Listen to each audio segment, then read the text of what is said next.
The next stage of the campervan conversion was installing a skylight air vent. First, I measured everything out about 15 times because I was terrified about drilling the wrong size hole into the roof. Then I made a wooden frame to secure the skylight from the inside once it was installed using 25 by 25mm timber.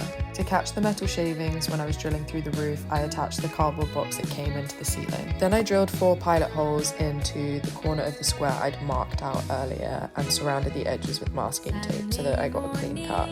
I went in the pilot holes with the jigsaw and cut out a square in the ceiling of my van. Then crossed absolutely everything and tested, and luckily it fit the hole. I used a metal file to sand down the edges, swept any metal shavings off the roof so that I didn't get rust, and then treated the edges with rust protection spray. I used butyl mastic tape to create a flat base to put the skylight on because there's ridges on my roof, and then used Sikaflex marine grade sealant 221 on the underside of the skylight before putting it in. Then I checked that the wooden frame did indeed fit before adding sealant to the outside. I added like 3 layers and smoothed over it with soapy water and my finger, but I would recommend using gloves because it took hours to get this off my hands. I used a timber offcut to rest the Sikaflex caulk gun on when I wasn't using it so that I didn't get it on the van, and used some heavy duty wipes to tidy up any rogue bits of sealant within 24 hours. I left the first layer overnight to dry and then added a final layer before finishing.